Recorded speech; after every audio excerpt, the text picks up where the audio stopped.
up, guys? Welcome back to Strong Successful Male. So for today, I'm doing part 3 to the very popular story which I covered about a week ago, which is titled, 3 Husbands Join Forces to Divorce Wives Who've Been Cheating for 4 Years on Girls' Night.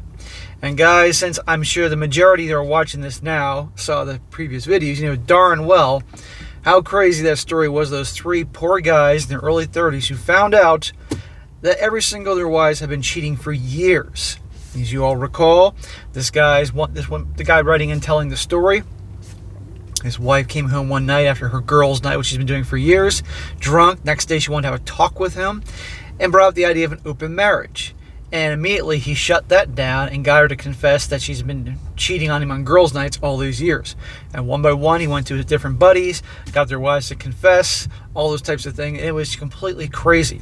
And you all recall in part 2 of the story, the one wife threw the other ones under the bus and explained in great detail to the guys exactly what was going on, how it started off just actually girls' night, and then they got bored, and then it became a contest how they can get guys to buy them drinks, and then a contest for this, and just kept escalating to their full-blown affairs. Despicable.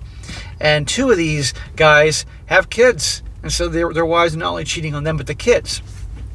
And it left off where these guys were like, pretty much, we're done, we're moving on, we're getting a lawyer, etc., etc. And all this stuff went down about 2 weeks before I did that video last week. So we're looking at 3 weeks ago. This is fresh. So today, we are having an update because a lot of you guys, I told you guys at the end of the video, if you want updates as to how things have been progressing, more information has been come out, whatever, let these guys know in the comments section. So the same guy and his buddies got together, got their information, and provided us with an update here. So I'm not going to say any more. I'm going to jump right into it because, well, you all hate it when I reveal shit, so I'm going to leave it at that. So it says, hello, SSM. Thank you for running our story about James, Steve, and me. Brad. James is divorcing Liv. Both are 33 years old. Steve, who's 31, is divorcing Jesse, 28 years old. And I am divorcing Fran. Both of us are 33. We found that all 3 wives have been cheating on us for years. The 3 husbands, James, Steve, and I, want to thank SSM and his viewers for their support and advice. Having people pulling for us is incredibly beneficial. Guys, I'm glad I can help. I'm glad this community can be of service. There's so many great guys out there that comment, whether it's funny as hell comments or whatever, but we got your back. Steve, James, and I meet at our gym after work twice a week and on Saturdays. We go for a beer after the gym to talk, find out the latest, and see how each other is doing. That's awesome. Good. I recommend it. Hitting the gym. You can let it blow off some steam, feel good, and then go have a cold one. Whatever works.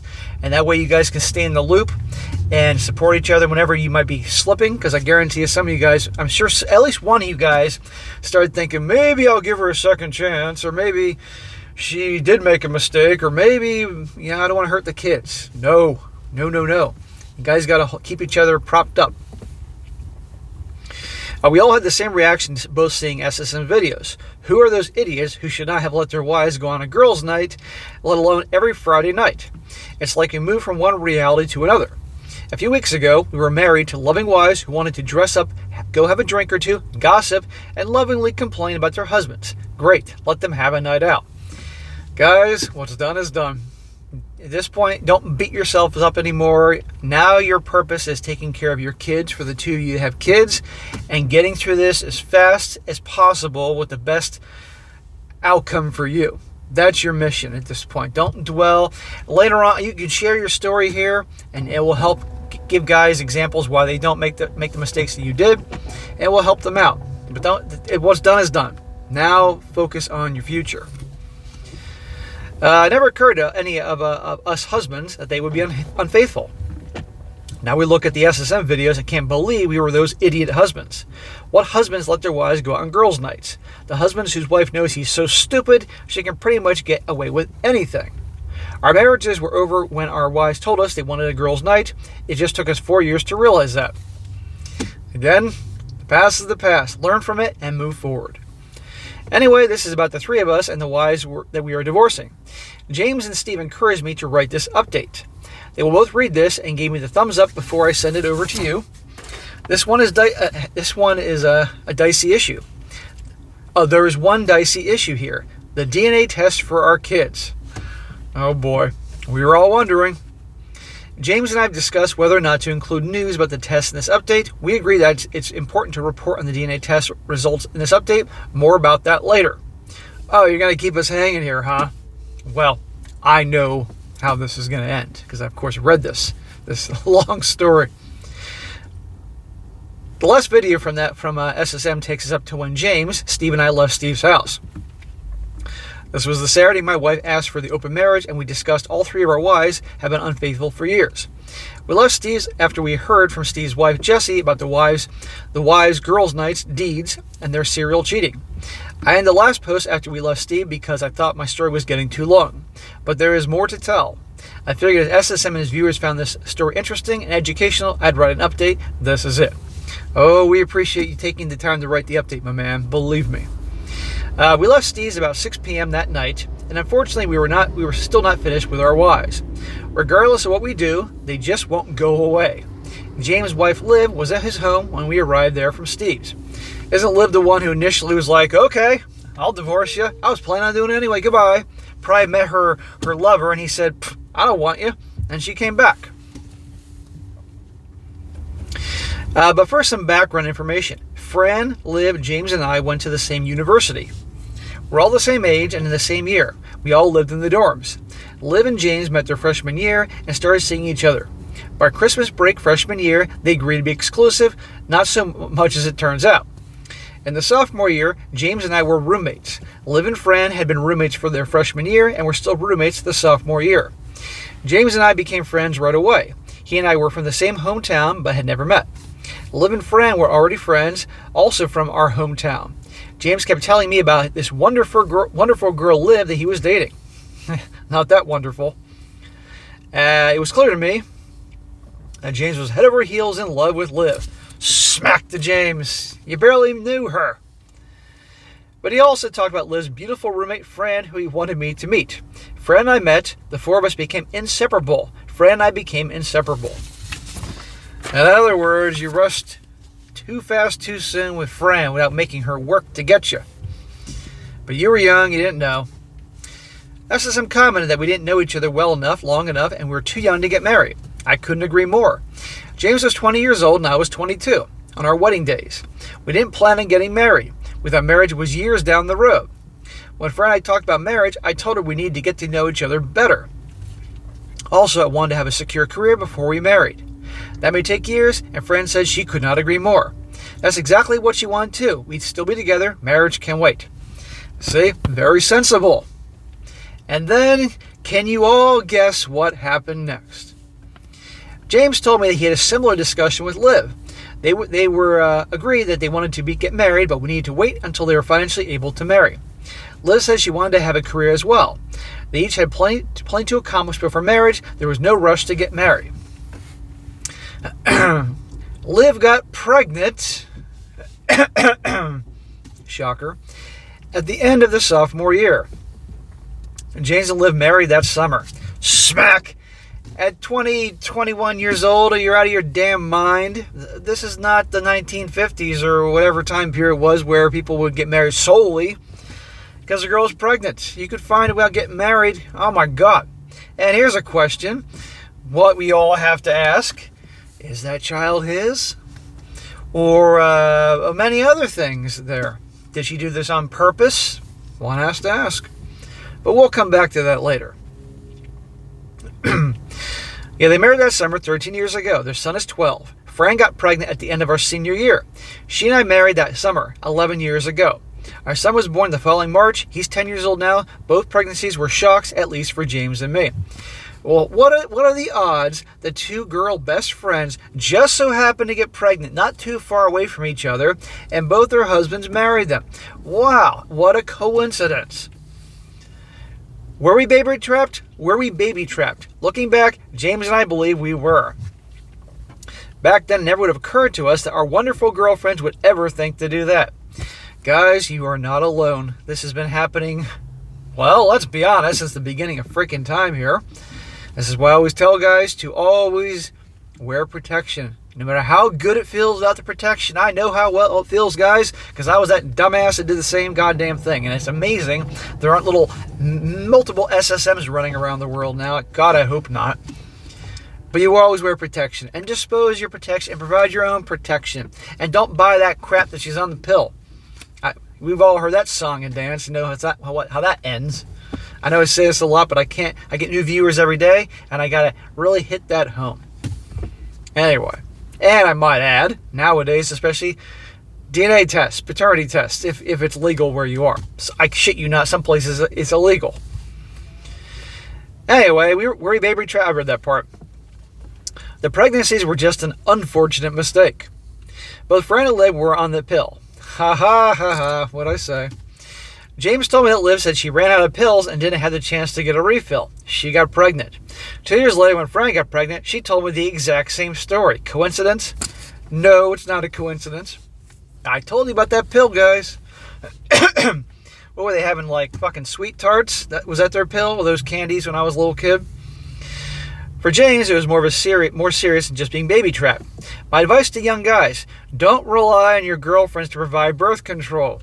Use condoms. You buy them, don't leave them where your girlfriend can get to them. Condoms are no good with holes in them. Thank you. The university was able to get Liv and James married housing for the fall of our junior year. What? Okay, maybe you're not in the US of A, I don't know. Liv dropped out of school the following spring semester to give birth. She never finished her degree. The four of us remained inseparable friends. After graduation, we moved back to our hometown, where we live today. Our wives met Jessie when she helped them with a trip our two families took to Ireland. I was in Ireland last summer, enjoyed it very much. Our two wives spent a lot of time with Jessie researching and planning the trip. Jessie, Fran, and Liv became fast friends. She and Steve were new to town, and Fran, Liv, James, and I adopted them. They were part of the group. They married 6 years earlier when Steve was 25 and Jessie was 22. No kids. Well, thank God for poor Steve. They don't have any kids, given what's going on here. Back to the Saturday that Fran asked me for the open marriage. Steve, James, and I left Steve's house following Jessie's confession about the infidelity of our three wives and information about Fran and Liv's long-term boyfriends. Steve went to stay with his brother. James and I got in my car to drive back to James' house. It was just before 6 p.m. James said that the kids were probably hungry. Let's just go for pizzas. We called in the takeout order. While we waited for the pizzas, we couldn't help but thinking about our wives. Their behavior was unimaginable. I finally said to James, Fran has had a boyfriend for almost a year and has been hooking up with random dudes she met at a bar for even longer. How did I miss that? You know how many guys have said the same thing? And I'm sure you guys are probably looking back at every moment of your lives, every time they were saying, I'm going out for girls' night, or whatever. Don't wait up. That type of thing, but, you know. James said his wife Liv has two long-term boyfriends, is picking up random guys at bars, and when he confronted her about her cheating, she says, yeah, she's a cheater, adios, and is gone in 45 minutes. Then she phones him, basically to tell James that her Plan A didn't work. Her boyfriends don't want her, so she wants James back as her backup Plan B. That's how Chad and Tyrone roll. They don't mind banging the married wife, but the second she's now available and wants to have a commitment, they're like, see ya, bitch. They're on to the next dumbass. James continued that my and Steve's wives at least say they would want to remain married. Liv cannot wait to leave James and run to her lover. How could James have been so clueless about what she was doing and how she really feels about him? I replied that all three husbands were clueless. We also talked about what to tell our kids when our wives and about our divorces. We wanted to go as much of the truth as possible or age appropriate. We both thought we should do it ASAP. No later than tomorrow. We both dreaded the talk with the kids. Yeah, you gotta tell the kids, because kids aren't stupid. Kids know darn well something's going on here. I mean, you told your kids already that you guys are separating. They need to know. And yes, do not let your wives control the narrative. You gotta fucking tell the kids as much detail, and the family and your friends. Time is of the essence here, because they will make up a whole different story. I'm telling you. As a matter of fact, if I recall now, you're going to see at the end of the story, not too much of a spoiler, one of them does just that. So this is backing my point. When we pulled up to James's house, Liv's car was in the driveway. We sat a minute talking about what to do. I told James that I can get my kids and leave, or we can stay. He said he thought I should stay and witness his interaction with Liv. Okay, When we walked in the front door with the pizzas, Liv and the 4 kids were in the living room watching television. Liv was sitting on the couch with her arms around her 2 kids, hugging them close, almost like she was using them as human shields. We took the pizzas in the kitchen and told the kids to get started. They were hungry and dug right in. Isn't this the same Liv who told you pretty much I can't keep track of what wife's with who, but anyhow, isn't this the same wife who pretty much said, "Here, you can have the kids. I'm out of here. I was going to divorce you anyway. Take the kids. I'm going off to my lover's house." Now she's holding them as human shields. James and I went to the living room. He asked Liv what she was doing there. She said she wants to come home. Can she and James talk? James said there's nothing to talk about. She left and she should stay gone. Remember, Liv, although they're all these wives are a-holes and are despicable what they did, Liv, in my opinion, I stand by this, is the bigger a-hole. She really is. She's the leader of the group. She's the ringleader that really got them all started. And that doesn't mean the other ones aren't accountable for their actions. Let me make that clear. But Liv is she's the worst of the group. She should stay gone. That is best for everyone. She said, please hear her out. James said he'll listen, and then she has to leave. No. There's no point to listen to her bullshit. Liv asked me to get the kids and leave. James told her I'm staying. Liv asked how they could have a serious talk with me there.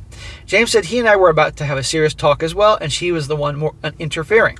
Talking with me was more important than anything she had to say. If she wants to talk, the 3 of us can go down to the den and the kids can eat their pizza. If not, she can leave. Good. It is your way or the highway, my man. You have the power. Isn't that great when you realize that? We went to the den, and James took out his phone and told Liv he was going to record the conversation. She looked anxious, but agreed. Liv likes to portray herself as cool and calm, not emotional or easily ruffled. She decided that she was not going to wail and roll around the floor, pulling her hair to get James to take her back. Aw, I wanted to hear about her pulling her hair and waterworks and speaking Tuscan Raider. But okay. She was going to remain calm and controlled, talk to us as though she was giving a testimony in court. We would think that she was providing the truth, the whole truth and nothing but the truth. Willingly confessing and taking responsibility. Fat chance. Of course, tears are mandatory, so she was crying. James asked her why she was here and not with the lover that she's so anxious to leave James to be with. Liv said that she left because she didn't know what to say to James. What a steaming pile of crap. If James had asked her to stay and talk, she would have. Bullshit. But he didn't. She realized in the car that she should have stayed and tried to work things out. In the car, she was brooding about the end of her marriage, and she started crying. Of course, Hobag Handbook Chapter 6. No, what happened is her lover, or lovers, plural, didn't want her anymore. And now she's coming back to her last-ditch effort and her backup plan, her husband. She realized how much she loved James and how she really didn't care about the guy she was driving to see. She pulled the curve and just cried for a while. She had hurt James and ruined his life. Her horrible behavior has to end. She has to get her life back. She texted the guy that they were done. She loved her husband and was willing to returning to him, hoping that he'd take her back. She told him not to contact her again, the lover. Then she called James, who hung up on her after about 2 seconds. Oh, poor Liv. We should all take a moment of silence and feel bad for Liv. Fuck you, Liv. James said that you had an epiphany about how much you love me on the road to your lover. He started laughing. I also tried not to laugh. Liv didn't find it funny. She just waited until we stopped laughing and said yes. She realized that she loved James and she wanted to stay married. Well, if this is your idea of what a healthy, loving marriage is, Liv, you can kiss my ass. I would have stayed married to you for all the money in the world. James said Liv called him wanting to return home because her lover threw her out. When she realized James was not going to take her back, she concocted a story about an imaginary text saying that she loved James and the affair was over. Liv took out her phone, opened it, and tossed it to James. She said, look at the text with Michael. He did and started reading. He said there's a text of him saying Liv is on her way to see him with some great news. A text from him saying he can't wait to see her. Then the text of him saying Liv realized how much he loved her husband and wanted to stay married. The affair with this Michael was over. How do you know she wasn't texting somebody else that was pretending to be Michael after she texted? You know what I mean? Come on. James closed the phone and instead of giving it back to Liv, put on the lampshade next to him. Liv said that he could look through her phone as much as he wanted. She gave him the pin to open it. James said she erased everything by now. Liv said just about every horrific thing she's done is documented on her phone. It's all still there. He can see it all. She no longer wants to hide anything. She loves James and wants a fresh start, no secrets. Yeah, because someone like her is perfectly capable of doing a 180 like this and essentially becoming a sweet, wholesome, godlike creature, if you will. Fat chance. I thought all this was bullshit. Well, you thought right. Her lover threw her out. Her text to the guy and the phone call to James all happened after the guy told her to get lost. James was her plan B. James said it doesn't matter what happened with her boyfriend, she shouldn't have had a boyfriend. James asked about her other lover, the guy who came to town regularly on business. The one who Liv spent the night with when she told James that she was sleeping in her sister's or her parents'. Liv was taken aback. James knew more than she thought. Yeah, because, what the hell's that girl's? The other girl threw her under the bus. Liv didn't know, Jessie, that's short for Jessica. Liv didn't know that we had talked to Jessie, so she thought we got this and everything else from Liv and Fran. I guess the wives were so pissed at each other they weren't talking. Yelling and screaming and blaming each other would come later. No honor amongst thieves. And what's the saying from Al Bundy? You're all waiting for it? Don't try to understand women. Women understand women. They hate each other. Thank you, Al. Al's the grandfather of this movement. We did not tell Liv that it was Jessie and not Fran who gave us the details about what the three wives had been up to. Hey, let them all stew in it and fight each other out. Liv looked at me angrily and said, so Fran has been running her mouth about her. Well, Fran has been doing something with her mouth. We all know that. But did Fran tell me about Fran's boyfriend? Bob's big boy. I knew about Bob's big boy from Fran's phone. I guess Liv expected me to freak out and demand to know who that was. Instead, I just looked at her without changing my expression and didn't say anything. She figured I must already know about Bob, and so she told me I shouldn't worry. Fran will never leave me for him. The only interesting thing about Bob was his big boy. Oh, thanks. That's nice to hear. Then she turned to James and said that she's not leaving him for anyone either. She'll text the guy out of town that they're done right now. She should have done that already, but there was no urgency. She didn't have plans to see him. Give her the phone, and Liv wrote a text breaking up with the guy. Read it out loud and sent it. She handed the phone back to James. She was still weeping, but trying to look calm and composed. I'm sure you guys are all aware, particularly you guys that are fathers of daughters, that little girls can whip up tears like that. It's like breathing. And they can turn off the tears like that. And by the time they're adult women and have been doing this forever, this is what you get. This is why you don't buy the fucking waterworks, guys. They are masters at it. Sith Lords at that craft.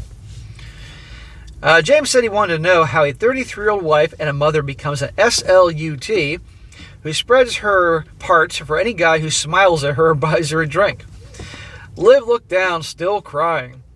She said, and started incoherently enough, James said that he knew about the competition among the wives, and Liv instigated most of it.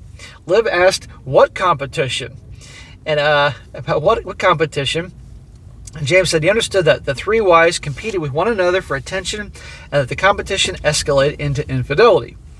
Liv wondered why Fran saw it as a competition. It was more dares than a competition. Potato, give me a fucking break. Like we believe anything you say. Come on. Just own it. They dared each other to do things like have a guy buy him a drink. Then the dare was 2 drinks. Then the guy had to buy drinks for 2 hours. As the dares became more and more risky and difficult to do, they became more fun and exciting. Can't you assholes just go have a drink and some appetizers and talk about kids and vacations and stuff like that? You have to do this fucking bullshit? Here's the deal. They fucking got married when they're like 20 years old. None of them work. This is all, they never, you know what I mean? they were children when they got married. They were children when they were kids. I mean, a lot of people say, oh, SSM, my grandparents got married at 20 and they were, I don't care about your grandparents. That's a long time ago. Nowadays, people that are 20 years old, 21, by and large, are fucking kids. And they're getting married and having kids themselves and never had a chance to, take care of themselves and grow up and have responsibility. This is why you don't get married super young and take long times to get to know these gals and on and on. But regardless, these women are trash and it's despicable. You wonder why guys aren't getting married anymore? I mean, how is it too much to ask to have a wife that once she says I do, you're the priority, your kids are the priority, that, fine, if you want to hang out with the girls, you can come to the house and talk about positive things, not doing this bullshit? I know I got a rant here, but Jesus H. Christ, I've been doing this for 4 years. Enough's enough. What the hell's the matter with these people? Anyway. Why were the dares risky? Liv said they dare each other to get two guys to buy the wife's drinks. Get two guys vying for a wife's attention and try to push them to fight over her. Another dare was to put their hand on a guy's package and leave it there for 10 minutes and to see what happens. They had a night out where they didn't wear bras and had the two flash 2 different random guys for 10 seconds each. Grow the fuck up. These are wives and mothers, and they're doing this shit. Oh, I'm not getting enough attention, so I need to do all this ridiculous shit. Or I'm in my 30s now, and I got to make sure guys want me, just like they did when I was 18 or 19, so I got to do this stuff. You're a fucking joke. All these wives are fucking jokes. But the joke's on them because they're on the wrong side of 30 now and they're all about to be divorced. And these guys are going to be with each other and recover and come out stronger when their prime is just beginning. So justice will be served on these a-holes. These women piss me the hell off. Can't you tell? Anyhow, then they dare each other to not wear panties and flash two guys for 10 seconds each. Jessie asked if they should flash front or rear. Fran said to show what she thought the guys would want to see the most. This is supposed to be taking place in a bar. I mean, I'm sure as much as guys like to see this stuff, the bouncers would be throwing these girls out. Fran said to show what she thought the guys would want to see most. Jessie said she can't decide. She'll flash both front and rear. The other wives decide that's what they'll do too. On one night, they dared each other to wear transparent tops, no jacket or any other covering, and no bra. They'd just be out there. They went to the club where women normally didn't wear much, but nobody was that exposed. Fran said she wanted to wear a black bra underneath her transparent top. Jesus Christ, do the details you got from this lady. You really must have really compiled. Well, you're recording this conversation. They told her no bra. Fran asked why it mattered if she wore no bra. Once they saw Jessie's magnificent boobs, no one was going to look at anything else. Jessie's top was so transparent and so small that it was hard to tell she was wearing anything. Liz said Fran ultimately didn't wear the bra. And yes, once they saw Jessie through her transparent top, guys did not look at Fran, Liv, or anything else. Liv turned to me, wiped the tears from her cheeks, and sneered at me. She said that since Fran felt free to talk about Liv, she'll talk about Fran. Let her assume whatever she wants. Get it all out. Liz said that Fran was the only one who completed the last dare. It was at the beginning of this past November, and the last time they got together for girls' night. They were at a hotel bar. They hadn't seen each other for girls' night in weeks. Girls' nights were mostly hookup nights now. The wives could see each other at any time. Friday nights were for dating. Anyway, Fran came up with the dare. They had to hook up with two guys that night. Either two guys together or one after the other. Fran was the first to leave the bar with the guy. Whenever they went to a room with a guy, Liz said they always texted each other with the room number for safety reasons. The wives would know each other, where the other wives were. Liv got the usual text from Fran with a room number shortly after she left with her guy. Liv and Jessie decided they're not going to do the dare. Jessie left with a guy, and then Liv met somewhere else. Liv glanced up at James and then looked down. About an hour and a half after her first text, they got a second text from Fran with a different room number. She was in two different rooms with two different guys that night. Liv said she bet Fran forgot to mention that dare to me when Fran was telling me the stuff about Liv. I guarantee you, while the other ones are spilling the beans on each other, you are never going to get the full story, guys. Ever. Ever. But at the end of the day, you had enough. Frankly, guys, I think it may be time to move and relocate so you're no longer in a town where people are going to be like, oh my God, that's the guy that was married to the town SLUT. If it doesn't mess up the kids. The dude that doesn't have the kids should definitely be able to. But then again, you guys got to be there for each other right now. But maybe down the road, relocate. Fuck it, all you guys can sell your houses or condos and relocate someplace else together. Who knows? Anyway, James asked Liv if she really gave guys hand jobs in the hotel rooms. Liv shook her head slowly, cursing Fran under her breath. Liz said that was the safest way to get out of the room. The guys didn't like that the wives took pictures of their packages. They might catch them before the wives could get out of the room and grab their phones. But they wouldn't be able to catch them if the guys were in the middle of going off, as SSM put in the last post, like Old Faithful. She looked at me and said Fran started doing that too. Fran also used her mouth. She bet Fran forgot to mention that to me. Jessie was giving guys BJs. Jessie was known as the BJ Queen. Well, everybody's got to have a hobby. Everybody's got to be good at something. And of course, her name's Jessica. James asked why the nudity and exhibitionism. Why the silly games? They're not kids anymore. Right there. And he said, you're not kids anymore. Yes, they are. When I compare adult women to behaving like children, well, let's look at the behavior and letting emotions run everything, and you get the point. Lib thought a minute and said, Fran and Lib were in their 30s. Jessie is getting close. James has no idea how exciting it is to have men still desiring her, watching her, hanging on her every word, telling her she's beautiful and wanting her. It's intoxicating. Attention and validation. The wives couldn't get enough of it, and the riskier the dares, the more exciting it was. They lived for that attention and excitement and thought up new ways to keep it coming. This is why I tell you guys, a lot of these gals who go on OnlyFans and do all these things on social media, yes, they like making money off those things, but the thrill of the attention, it's a drug, and getting guys to pay for them on OnlyFans, that's to a whole new level. They will not give it up. Women love attention and validation from the time they're little to the time they're old freaking ladies in the nursing home. James said, but all the men giving her that attention only want one thing. Liv said, yeah, me. Liv looked at me again and said that they talk about wanting attention. Fran really liked no panties nights. Fran told Liv and Jessie she got so wet that she got more worried that she might start dripping than about what anybody might see. And Fran let everyone see.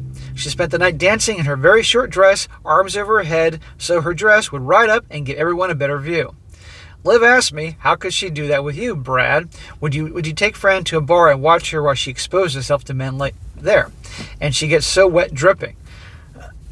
Again, this is getting a little graphic here, guys. I don't want to get kicked off or have this video flagged. She could sure do it on a girls' night. That's what's so important about girls' nights. Attention and excitement we weren't getting anywhere else. Oh, boo-hoo. Well, you also said I do and became mothers, and you cut that bullshit out, you fucking children. I guarantee you, these guys' kids are more mature, more adult-like than these women here. I told her they were all adult women. Only shallow, selfish narcissists need or want that kind of attention and thrills. Liv just looked down and said, she knows that now. James handed Liv back her phone and told her he'd heard enough. She could leave now. Liv said she wanted to stay. She loves James and wants to stay married. She's learned her lesson. A-hole, you haven't begun to learn the lesson that you are about to learn. Wait till you meet my shark of a lawyer. That she can't live without him. It took James leaving to realize how much she loved him. She'll never cheat again. Blah, blah, blah. Okay, Liv, let's just say for argument's sake that you had an epiphany. You found Jesus or something and you're never going to do this again. Why would I still want you when every fucking dude in five towns bordering us have seen you, had a piece of you, whatever? Come on here. No way. Blah, blah, blah. Another repetition from the third cheating wife of the exact same nonsense I heard from the other two cheating wives earlier. Hoe Bag Handbook. I wish someone would make an audiobook on the Hoe Bag Handbook you can buy on Amazon. Okay, Jesus Christ, I got to do this now. I've been joking about this for 6 months. I got to do it now. Every unfaithful wife can just play the audiobook while she cries hysterically for effect. That way they know they've given every ridiculous reason, excuse, and justification possibility for the infidelity. They'll also know they've covered every false promise everyone's ever made to try and get their husbands to take them back. Playing a recording would be so much more efficient, and hopefully without the constant repetition, it would make things time and less annoying. Well, the purpose of the Hoe Bag Handbook is that guys can skim through the Hoe Bag Handbook, wouldn't be very long, and hear all these bullshit lines and bullshit scenarios they do, and be like, aha! Now I know it's bullshit. James told her she had to leave. They would work out a schedule for the kids later. Liv was really crying now. No more calm and cool. She was wailing, but James was adamant. I guess she figured she'd leave and wait for him to calm down. What she told him, what all our wives told us, was devastating. After a while, James would come to his senses and would take her back. Dream on, sweetheart. He loved her too much to let her go. She said goodbye to her kids. She told James she was going to stay with her parents. James shrugged. She finally left. We went to see if there was any pizza left. Yeah, I think you boys earned your pizza and some beer after all this shit. It was a very long Saturday. I had my fill of cheating wives and their lies and excuses. Too much for a lifetime, let alone one day. During breakfast Sunday morning, I told my sons we needed to talk. Oh, God. I can't imagine that conversation, but it had to be done.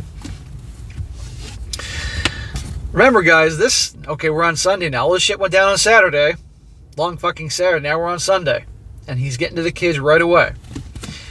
I told them Mommy has left. She and I are divorcing. I said, when you're married, you agree to be faithful to each other. What's faithful, Dad? Mommy didn't think that applied to her, so she's been dating other men. Mommy knew I wouldn't like that, so she did it behind my back. I figured out yesterday and told Mommy that I didn't want to be married to someone who doesn't care enough about her family to remain faithful and be truthful. There you go. That's good. And by the way, I like that you pointed out faithful to the family. She isn't just cheating on you. She's doing that to her sons that she supposedly loves.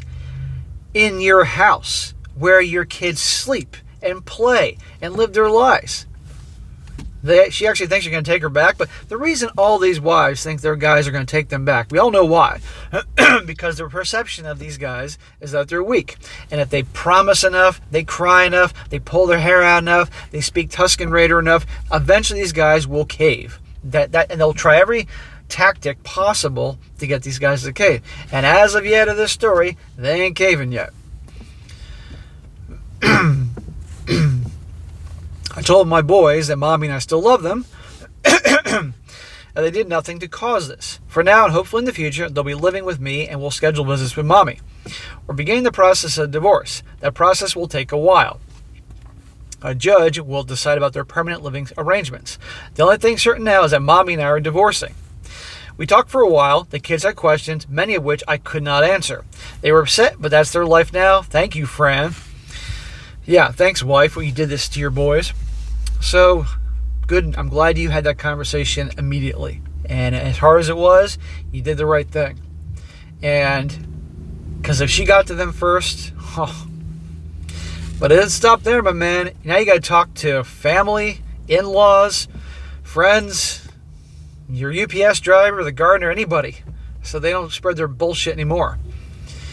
Later Sunday morning, James called and told me that he talked to Steve and the three husbands need to talk. Can I meet at James' home with him at Steve at 11 o'clock? Absolutely. I brought my kids who disappeared upstairs with James's kids. Steve was already there. We sat in the living room and James said that he and Steve had been talking about a support group for the three husbands. Was I interested? I thought it was a great idea. Steve said, let's work out together Tuesday, Thursday evenings, and Saturday afternoon. After that, we can maybe have a beer. James said we should agree and we can tell each other anything and it won't go any further. Good. Regular meetings is excellent. And hitting the gym, that's a great way to blow off some steam. Go have a beer afterwards. So the calories you burn in the gym will then be recouped on your IPAs. Hopefully you guys are manly men and drink IPAs like me. I couldn't resist. Or whatever you have, but I'm sure you're just in the gym to lift weights. After that, we can talk, maybe grab a beer. I read that part. We have the same problems, emotional, legal, and the upending of our lives, and we can help each other get through them. We can also keep each other strong in our determination to get rid of the horrors that we married. And yes, he said that, not horses. We'll speak in code. Horses. Nothing is off the table to talk about. Nothing we say goes further than other than the two husbands. James asked if anyone is thinking about taking his wife back. Steve says he misses his wife. Smack! God damn it, Steve. I had hope for you. No, you miss who you thought she was. This is not who Jessie. It ain't who you think she is. He loved her so completely he couldn't see what a life would be like without her. You mean a happy life? He's not sure how to live that life. James and I spent the next 10 minutes recounting all of our wives' betrayals in detail. I reminded him of the pictures of her in the men's bathroom at the bar giving head to two guys. Yeah, that's her. Good old Jessie with a freaking hot dog in her mouth with a guy behind her taking a piss. That's a picture for the Christmas card. We ended by telling him that Jessie was not the woman who he wants to spend his life with. Jessie is someone else. The real Jessie was not going to give him the life he wants. His fictional Jessie does not exist. Steve nodded and said he knows that. It's just very tough. And I said, no shit. So guys, that is the end of part 3. Shocker. You have to know I'm going to split this thing up. This is too fucking long. This is the end of part 3, and I'll be covering part 4 in a couple hours, so you guys can go do what you got to do. You're probably interrupting your work day to listen to me, so go do some work. Got to take care of the bills. And I'll come back here in a couple hours. We'll continue on part 4 to see more revelations of what's going on with their lovely wives and what's going on in their lives. And I have a feeling this story is going to have many, many, many parts over the coming weeks. I mean, you can't just stop a story like this. So I'll see you back in a couple hours.